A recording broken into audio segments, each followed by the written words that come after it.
This is TWiT. Even putting a simple set of stereo speakers or a sound bar will just vastly increase the immersion. It's amazing how much a really good audio experience. And it doesn't have to be an expensive surround sound system or a cheap surround sound system. Just having a decent pair of stereo speakers that cover most of the audio range makes a huge difference in what's going on. You start realizing how clever some of the audio work is in some of the television series or movies these days. All right, that's a good point. Robert, I don't want to spend too much money. I want to get some nice speakers. What do you like? I think Patrick's suggestion for a sound bar is the way to go. And the one I'm using right now is the Sonos Beam. It's their smaller sound bar compared to like the Play Bar. And my favorite thing about Sonos, other than pretty decent audio quality, is their freaking app. And with that, I have every audio CD I've ever owned ripped to a NAS box. And that can deal with tens of thousands of tracks in a lossless format and let me stream that however I want around the house. And I absolutely adore that. And what I'm hoping for coming up is an upgrade for my TV has built-in Dolby Atmos support. And for TV speakers, it sounds okay. But I really, really want to get a set of audio speakers that can at least simulate it maybe with a soundbar system, or eventually I'll get the full-blown home theater with 4 speakers in the ceiling in addition to the 7 speakers surround.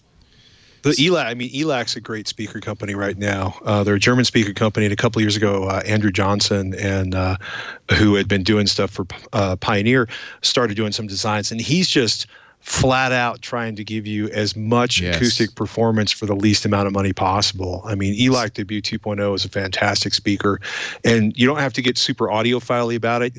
He basically redesigned when we did the second debut, is because they did this very high performing speaker for not much money. You need a decent amp to push it, but then the entire industry started to kind of like people will buy decent speakers, and then they did the Debut 2.0.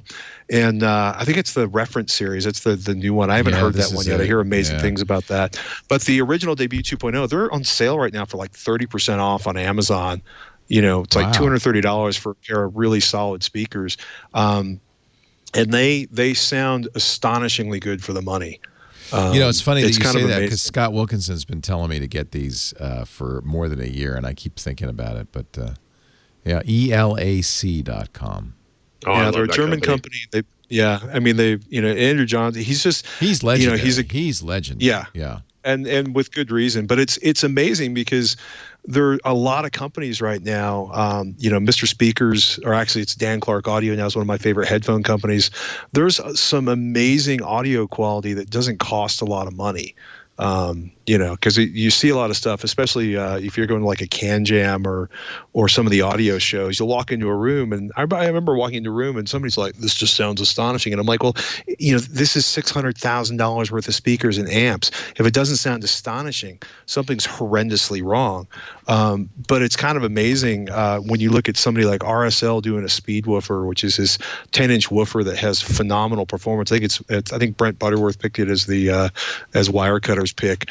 Or what ELAC's doing with their speakers. Emotiva is out trying to. I have Emotivas at home. Yeah, those are nice. Yeah, I like those. There's some astonishingly good gear for not that much money. Yeah, and it's kind of fun to watch that happen. So Retcon in our chat room has Revels. Retcon, did George Lucas leave those to you in his will? That's nice. I remember Revels are nice. They're very nice. Expensive. Really? I thought they were huge. Years ago, Scott Wilkinson had a friend who was, they were scoring the Sony Uncharted, I think it was Uncharted 2 or 3, and they used this symphony orchestra soundstage at Lucas down here in the Marin County, Skywalker Ranch. It's one of the last few symphonic sound stages where you can get 100 musicians. He invited me down. It was amazing. But I'm on the floor listening in the room with these guys, and there's nothing better than that. If you're lucky enough to stand in the middle of a symphony, that's pretty good. But then I went into the control room where they have these beautiful Revel speakers, and it was pretty indistinguishable. It sounded really, really good for a quick A/B test. I was impressed. But I'm sure those were the high-end diamond cone, whatever it is.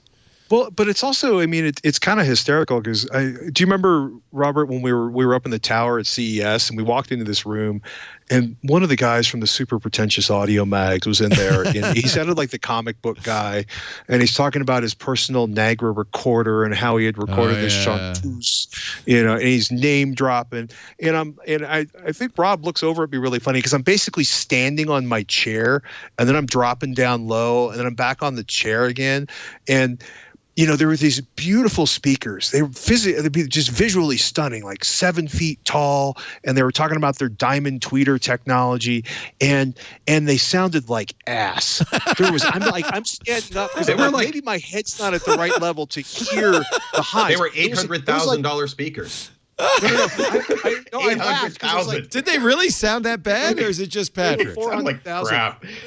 Well, we went like two doors down, but it's so funny you mentioned Revel because we went I was sitting there because I looked at Rob and I was like, oh, there's like $100,000 speakers, and we found out like 2 days later there were $400,000 speakers, and like two doors down was Revel, and they had which is still incredibly expensive, $20,000 speakers, but they were astonishing. The imaging, the sound, the low end, everything was just it was everything you want out of your $20,000 speakers, except I want to pay $500 or $1,000. And but we were laughing because it was like you had these amazing looking, ridiculously like house money for a pair of speakers, and they sounded atrocious. And that's one of the frustrating things about when you start getting into the audiophile stuff is you start seeing these companies that are selling like $1,000 cables or $300 USB cables, or my personal favorite, the audiophile grade, a $900 switch, which is essentially a modified 35. It's essentially like a $35 switch that they modify and resell for like $700 or $900. There's no measurable difference. If you blind A/B it, there's no difference, and it's a little frustrating to see some of the stuff that's out there. And then you hear something that's amazing, and it's like, oh.